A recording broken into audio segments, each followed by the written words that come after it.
This is EmpowerPods. Welcome to the show. Quick disclaimer.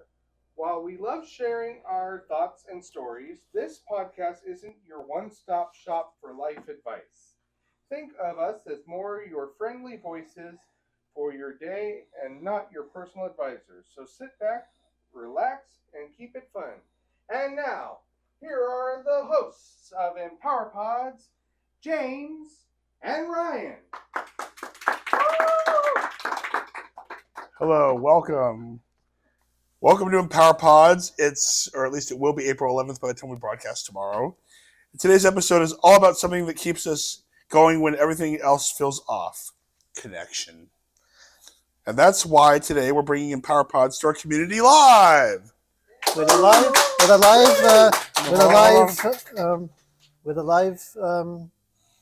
With a live studio audience. Yes. So from deep friendships to shared laughs with strangers, connection is what helps us feel grounded, seen, and supported. We'll talk about the science and soul of connection, how to strengthen your relationships, and how we can all be better at showing up for each other. Oh, how touching. Plus, we've got a more reflective creative segment today with just the two of us. And as always, the latest news. So let's get connected, everyone. Yeah, let's hear it for unity in the community. Woo! So, let's start with the big picture. Humans are wired for connection. It's part of our emotional, mental, and even physical health. The science behind it says people who feel more connected to others have lower levels of anxiety and depression. Moreover, studies show they also have higher self-esteem, greater empathy for others, are more trusting and cooperative, and as a consequence, others are more open to trusting and cooperating with them. Or that.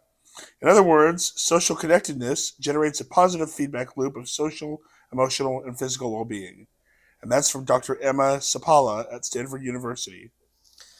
Friendships are important because they connect us in many different ways, either virtually or in person, and it connects to us to the world around us when we express our ideas and express experiences to each other, as well as connect us to each other as well. Yeah, and for folks living with disabilities or anyone who's ever felt left out or different, those moments of connection can be even more powerful. Connection reduces stress and boosts well-being. We see this when friends share a joke, retell a funny story, or be emotional with people they trust. It gives people a sense of identity and safety. This happens when you feel like you can open up to someone and be yourself around them. Connection doesn't require huge moments, but small acts matter most, such as helping someone lost with directions, or being there for a friend even in a moment. Communities thrive when people feel seen and valued. People who feel better about themselves tend to believe in their community and come together for a sense of purpose.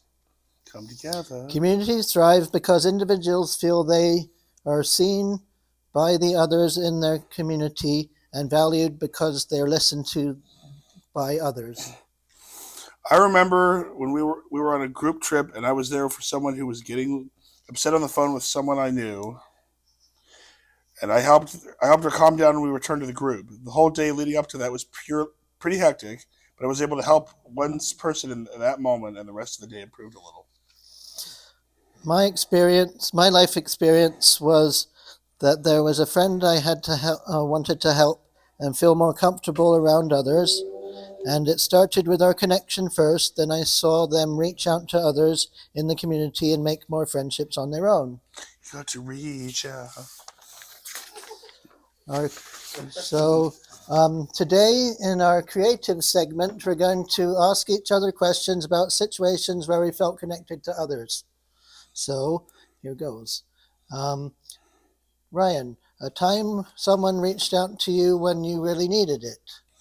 Well, when I would come home from school, back when I lived with my folks, if something was wrong, my dad would notice right away and would sit down and talk about it in his office with me. Those efforts reaffirmed that somebody cared and it gave us a plan from there. Small act of kindness. Oh, so let me ask you: a small act of kindness you offered that ended up meaning more than you expected. I offered to cook a meal for a friend, and they really appreciated the food. It greatly strengthened my friendship with them. And then a time you felt deeply connected to someone, Ryan, and in a totally random situation. Well, sharing a personal conversation with coworkers in the past made me feel connected in more than just work duties. We made fewer assumptions about each other. What was the way you want to be better at connecting with others this year? A way that I want to try different ways of connecting with people, such as in-person conversation, phone calls, video calls, conference calls, and trying to make connections in general. I'd just be willing to do more social activities like hiking in a group or hosting a movie night. Sounds awesome. So you at home and in the audience, pause and think about how you'd answer these. You might surprise yourself. And now the news. There's a new San Francisco park named Sunset Dunes amid controversy. So San Francisco has officially named the newest coastal park, Sunset Dunes, set along the 2-mile stretch of the Great Highway.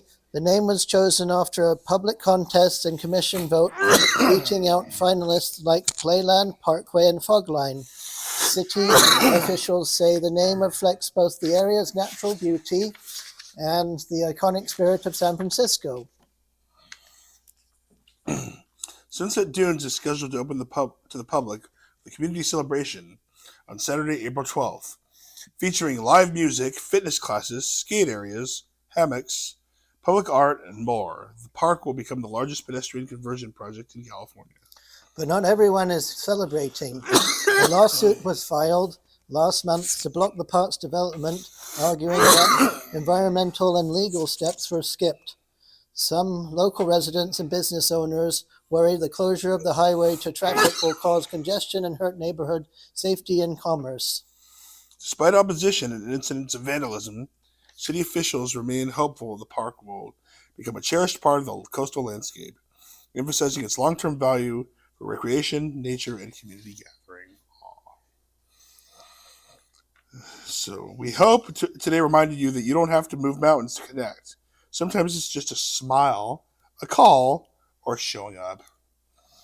So this week, I challenge you to reach out to someone you haven't talked to in a while. Doesn't have to be deep, just a hey, I was thinking of you. Next week, we're talking about learning through struggle, finding strength in difficult times. It's when you won't want to miss. Until then, keep showing up, keep reaching out, and keep empowering yourself. Thanks for connecting with EmpowerPods. We hope we've empowered you.